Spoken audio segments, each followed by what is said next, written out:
Hi, welcome to She Talks, a series where we talk to women who are driven, passionate, independent, strong, vulnerable, the entire spectrum. She Wealth talks to women, and what's common between all of these is that they have stories, and these stories inspire. Hi, I'm Richa, and I run a startup called She Wealth, which promotes financial education for women through courses that simplify money and a very strong community of women wealth creators.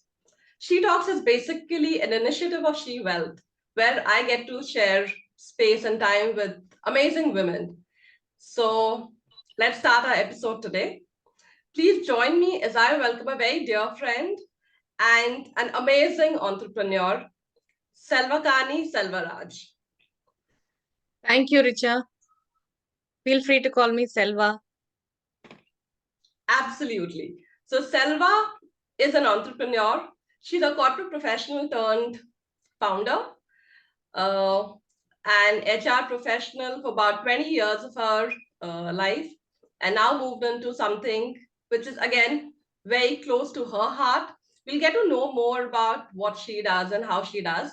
But Selva, let's start from the very beginning. Let's also get to know you because, of course, I know you in a particular space, but I would like you to share with us how it all started.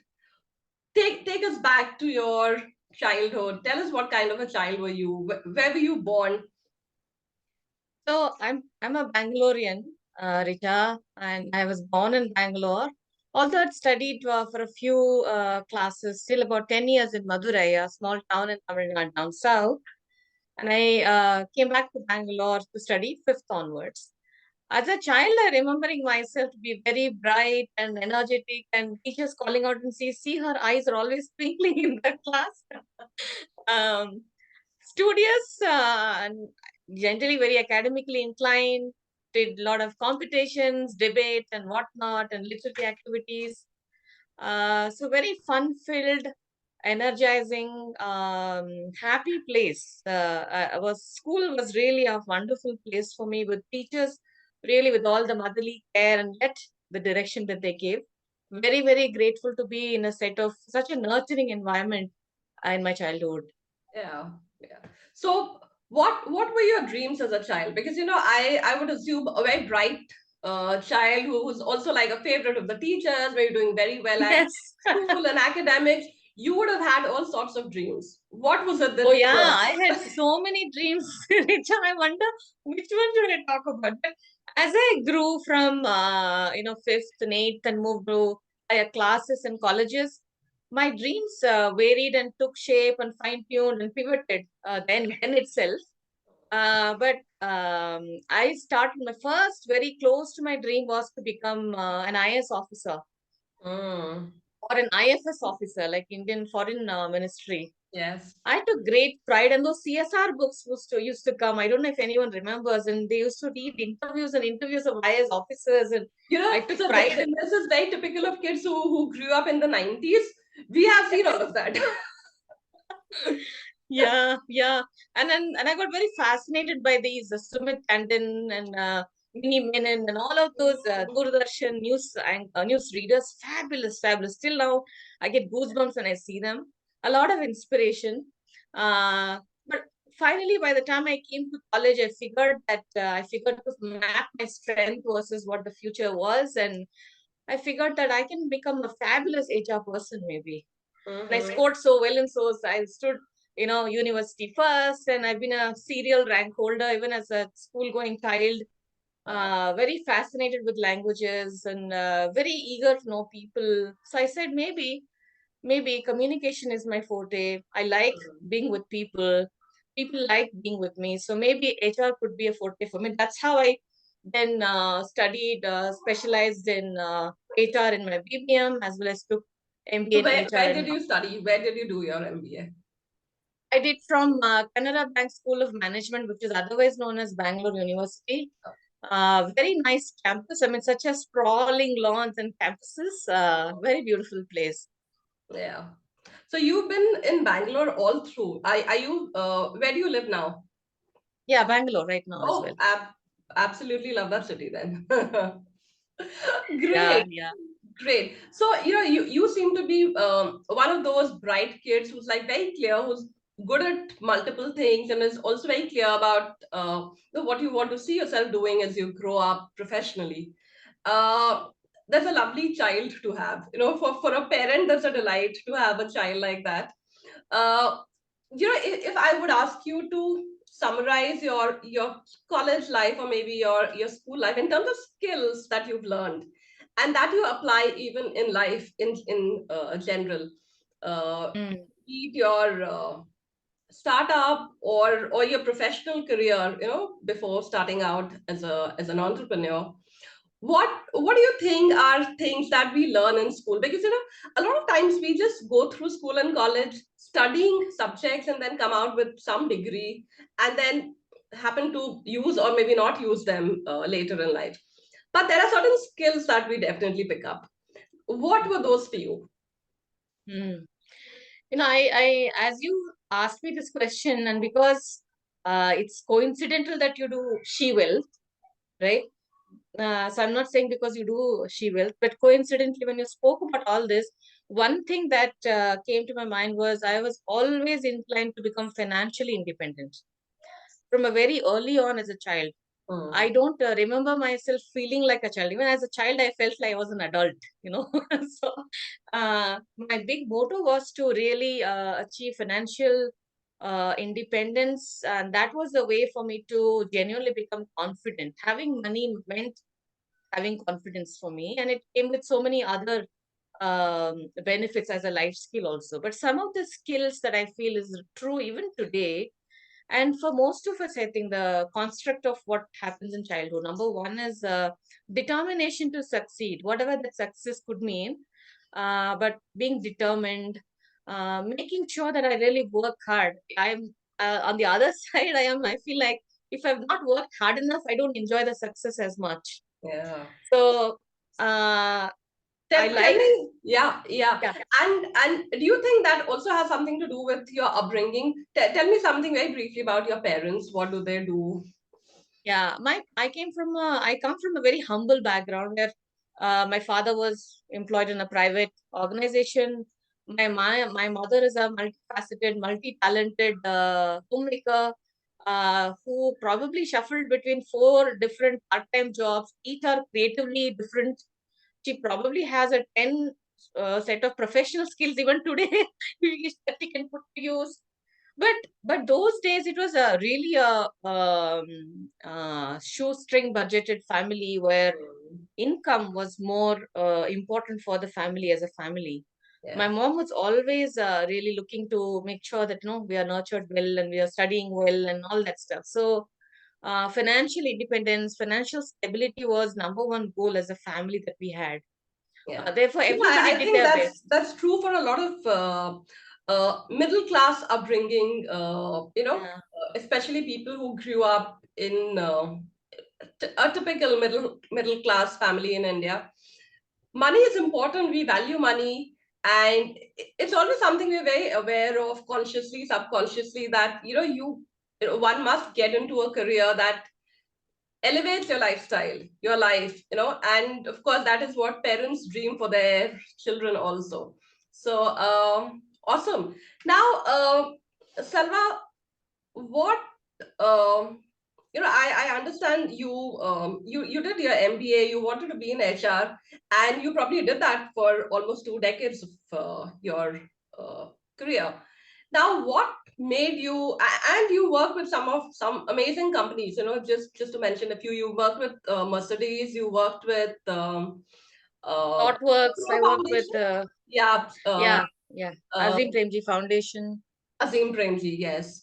So, how was that like? Did you enjoy your day job? Because typically, when I talk to people who uh, shifted from a corporate work life to an entrepreneurial life, there's a point in life, once you like, maybe touching 40s or entering your 40s, you're like, okay, we've done enough. Now what? So there's that kida that people have, and you want to just experiment with your career.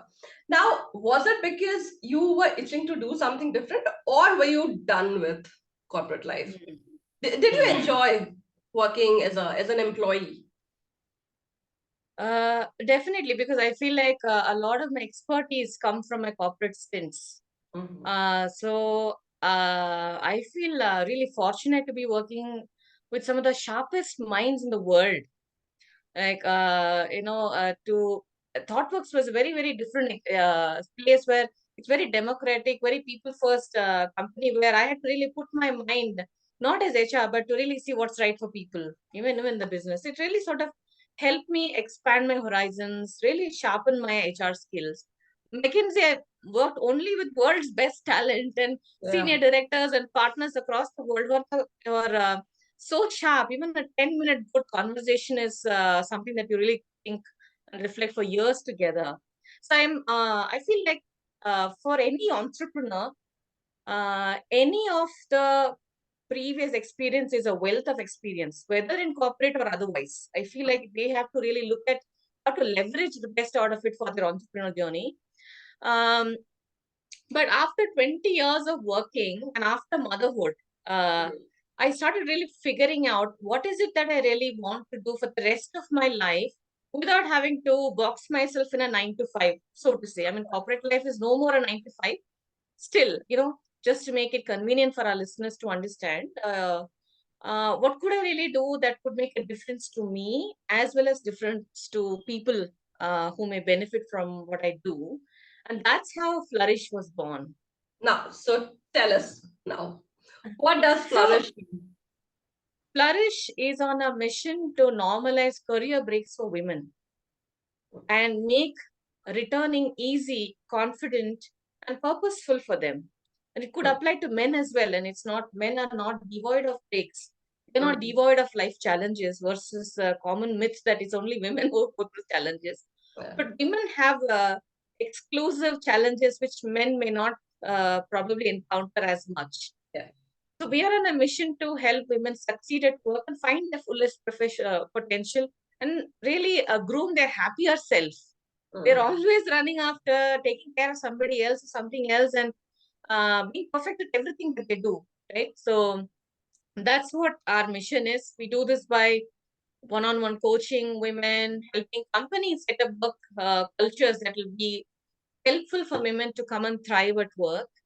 And I spoke to hundreds and hundreds of women who've been on this path, and my resolve for this company got strengthened more and more as the need of the hour. Just to quote some statistics, if we have 100 women, or maybe let's not even take 100 women, what do you think is the percentage of women's workforce participation in India today? Just a wild guess. Yeah, I would not put it beyond 20-25%. You're right. You're very close. It's 20%, close to 20. It's not even 20. Yeah. It's 18%, which means if there are 100 women in the room, there are only 18 of them working.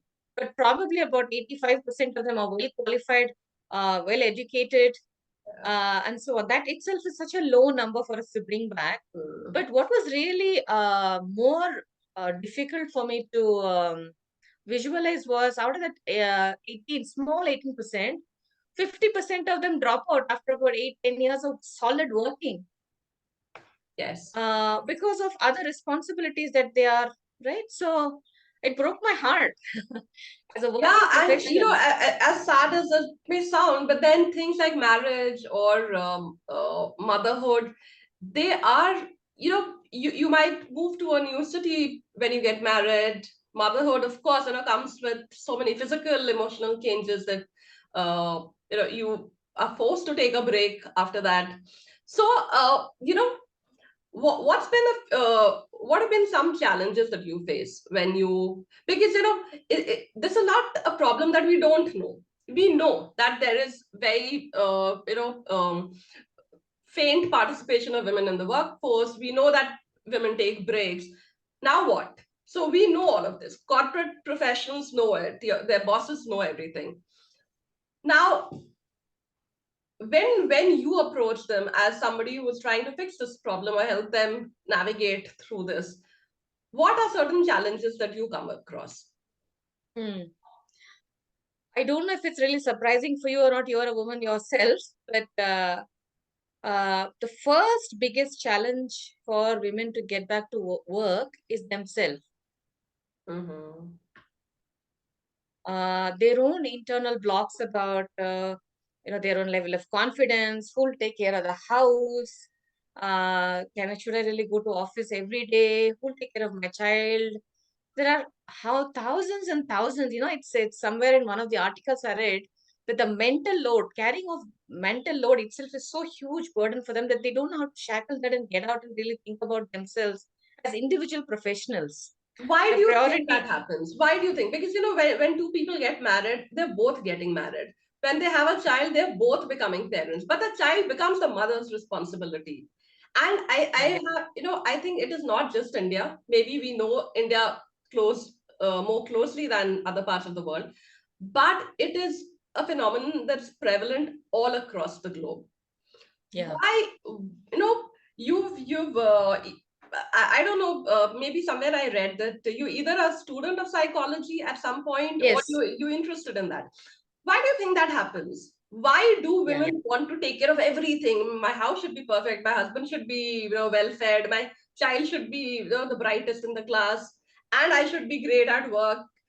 And I think that kind of defeats everything, because we tend to take on so much that other people in our lives, they think maybe it is not their responsibility and the women are bearing all that burden. But so that's my very layman take on this, and I still have no solution why that happens. But what do you think is the reason women even go through this guilt? A man does not go through the guilt of leaving a child at home.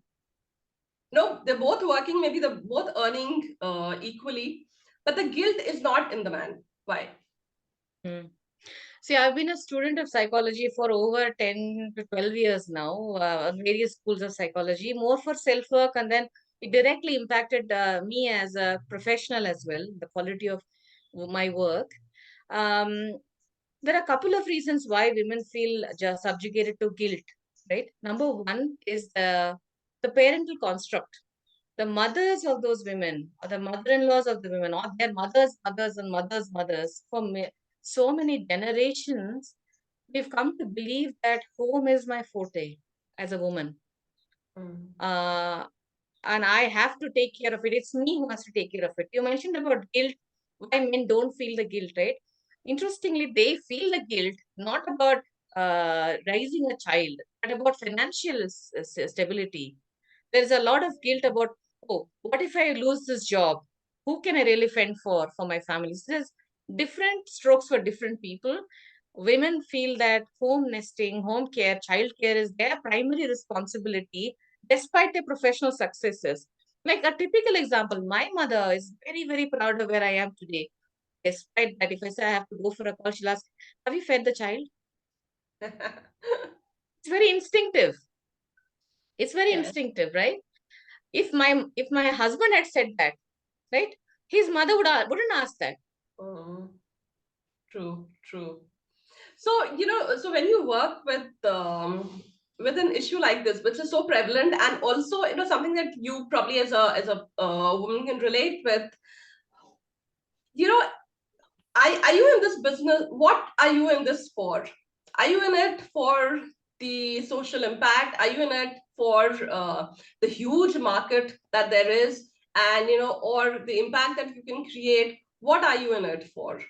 Hmm, Why hmm, did you even get into this entrepreneurial journey? hmm. The industry itself is quite, the scope of the industry itself is quite large, like you said, Richa. While there are those pieces as a founder, as an entrepreneur, and we are all in this I am Bangalore, who's really telling us how to be an entrepreneur for like over 2 years and maybe for lifelong, right? But it's my personal story that drives me with the purpose for my startup. If an accomplished career professional like me, who really had a fantastic ride career wise, can feel the pressure to not work after 20 years, Mm. think about women from rural India, think about women from who are forced to earn for financial well-being of their family. Think about our maids who still Mm. working. Somehow they're managing kids. Think about trailing spouses who are going to wherever their husbands are, equally professional, but can't really work either for visa reasons or for family reasons or for their own self reasons. Uh, I feel I got to do something about it. Something about it. There is Correct. a systemic intervention that is definitely needed for larger impact, but each one counts. I would like to be a role model for next generation of ladies who come and say, hey, there are enough and more people who've done both well. So why not me? Today, I don't have a lot of people who can. I look up and say, tell my mom saying, hey, you know what? In your generation, those people did it. So why are you not looking at that? Indira Nui was such a role model for me in my growing years. Yeah. She had an interview and she said that, I feel pity that I was not with my child during those early years. It's very Yeah. inherent. I really want to Yeah, break the yeah. stereotype. I mean that interview went so viral. It's like, you keep seeing those clips every now and then on your feed. Women can't have it all. I felt guilty when I was missing PTMs for my Yeah. kids. So well, I think there's no escaping that. You could be somebody in a small town working in a in a bank or whatever, or you could be Indira Nui. The entire spectrum is going through that challenge. Yeah. Well, but And but sometimes, no, yeah, Richa, it's all we need is a little bit of nudge. All we need is that one person, one 10-minute attention, one person who can tell us that I can see a 25-year career ahead of you with your talent. All yeah. they need is that unconditional nudge. And that's what I hope that I can really provide at the end of it. Even one woman can shackle her boundaries and come out and flying with colors. My purpose is solved. Awesome, awesome. Selva, do you also think women are differently built in the way they work or behave in a startup setting? Let's say you starting up. Do you think women founders are different in the way they work or behave, or you think it's just something in our heads that we try and keep rationalizing? Do you think, of course, your space works very closely with women, so maybe you understand that a little more, but your working style, you think, is any different from how a man perhaps would be doing it with your credentials? Hmm. The short answer is yes and no. The long answer is that there are great traits that women bring to a business um, differently than men. The drive, the passion, the whole multitasking, wiring of them having multitask in their life, all that comes handy. There are these famous reports. How come there are so many Indian CEOs, global CEOs recently in the global map? What is the reason behind that? And one of the arguments was that they've seen such a resilient life all their childhood. They've been managing crisis after crisis in an Indian ecosystem to compete and be at the top of the game all the time. And that resilience is what really helping them. They no longer look at it as a problem, but an opportunity to really figure out what to do and to guard what they say. I feel it's very similar to women Yeah. who've handled crisis after crisis, bottlenecks after bottleneck, biases after biases. Now, if they sit and worry about it, the life is still there. Why Hmm. don't we just shift and do whatever we can? So that attitude of making it happen is very natural for women once she decides this is what she wants to do. Yeah. However, what is really different where is that men are very naturally, or I don't know whether to call it naturally, they are more conditioned and used to look at financials more acutely than women. Mm-hmm. Numbers driven, they're driven by numbers.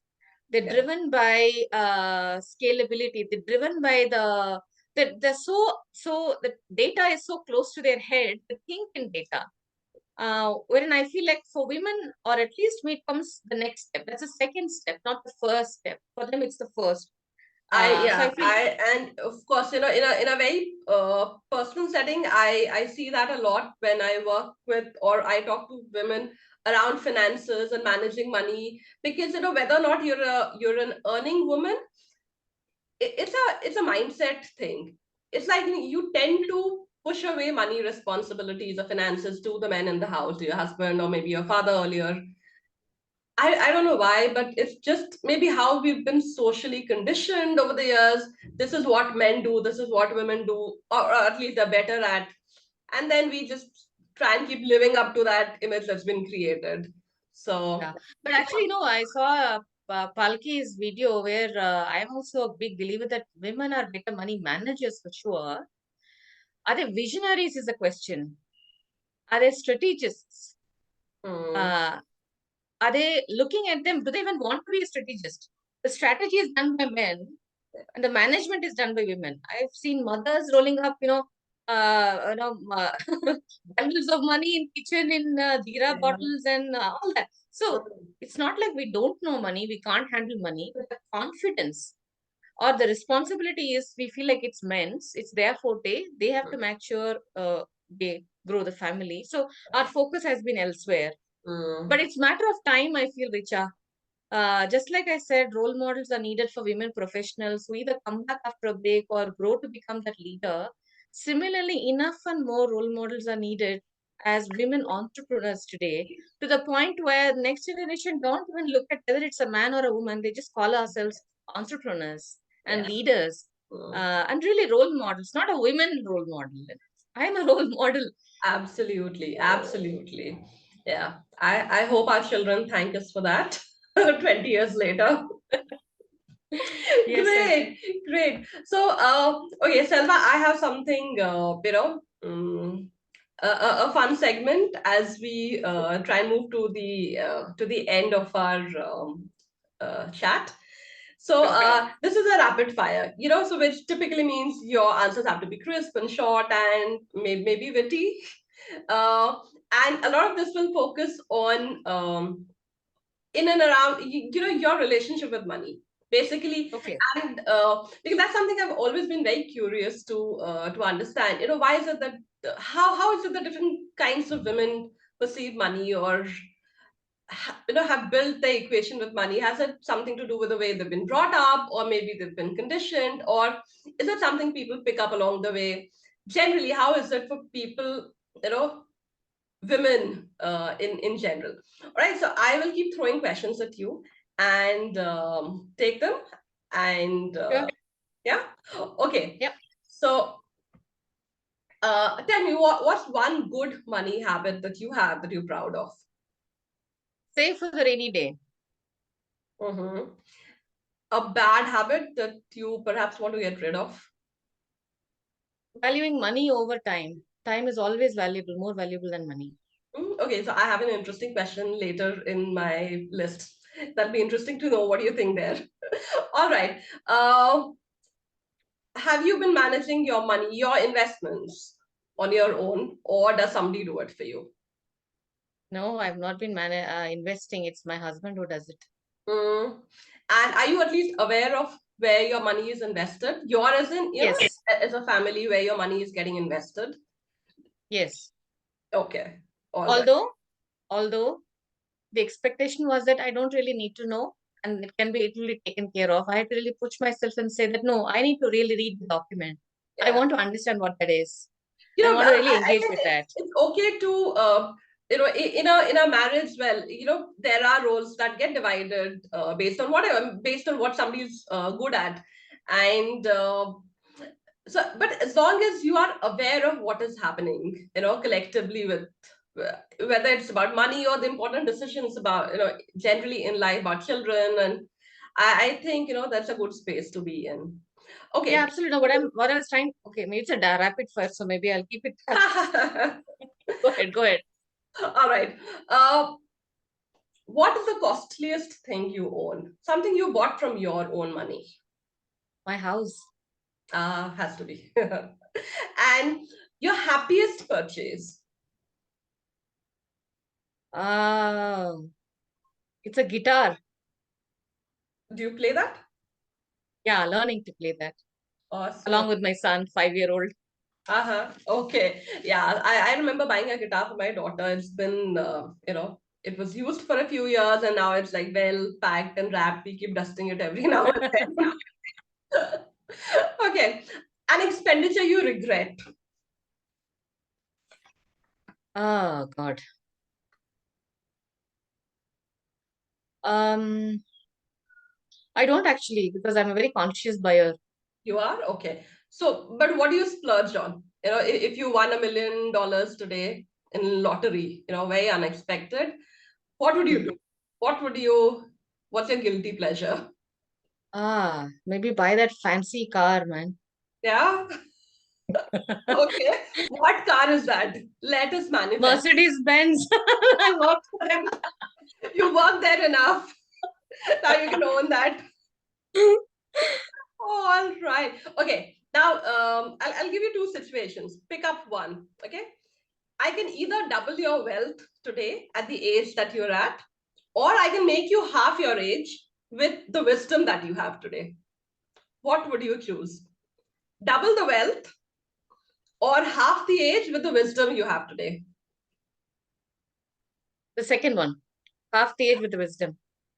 I almost guessed that because and why? Because our earlier talk around time and money, time is more important. If you had all the intelligence you have today, but at half the age, you could have earned like 10 times your wealth today.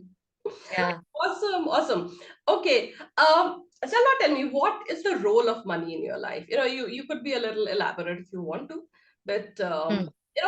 does money control happiness for you, or to what Hmm. degree? Because it does.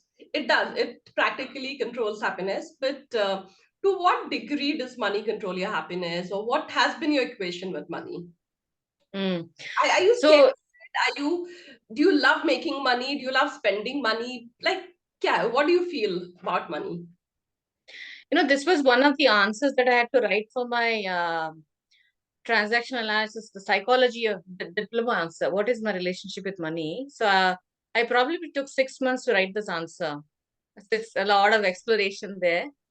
Uh, it's I My idea of money was almost like another inevitable family member who had to be there present throughout your life, without whom you'll not be happy. It's almost personified.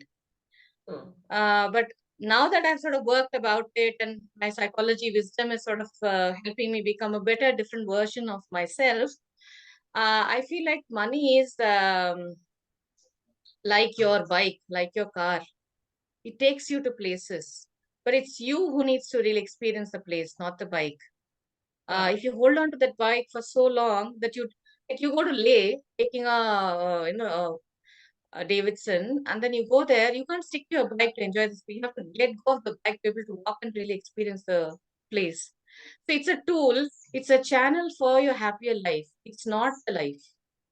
Awesome. That's so wonderfully put. I think I've not heard a better description of money. It takes you places, but then you have to let go of that and then enjoy the place.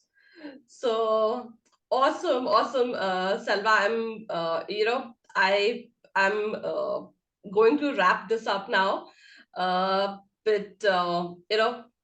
it's been wonderful talking to you. Even otherwise, you've always been. We've known each other for a while now, and it's always fun talking to you. More than just those niceties. I think you're a very fun person to be around, and that twinkle in your eyes which your teachers and your parents felt when you were a kid, that's very much there. So I wish you all the best for Flourish.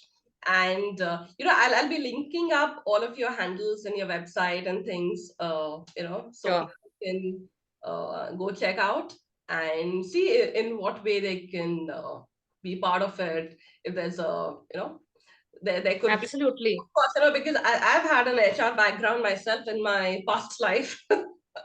But Absolutely. There is enough and more spaces for us to collaborate. yeah. And Richa, may I also take this opportunity to wholeheartedly thank you for this opportunity and wishing you the best. And I feel like if I were to do anything else about women other than this career success and personal identity, the next topmost burning issue that we need to really quickly resolve is the money, Yes. is she wealth. And I'm so happy that you are taking it that as your business, and we all need that more than ever before in our life. Yeah. So here's you building a legacy of she wealth for the rest of the generations of women to come. Thank you so much. Thank you. It was a All pleasure. right. And, I'll hope to see you sometime soon. Yes, see you soon. And all the best to all our women who are going to be part of this, both she wealth and flourish. Let's flourish them together. Yeah. All Thank you. Thank right. you, Richa. Thank you. Bye. Bye.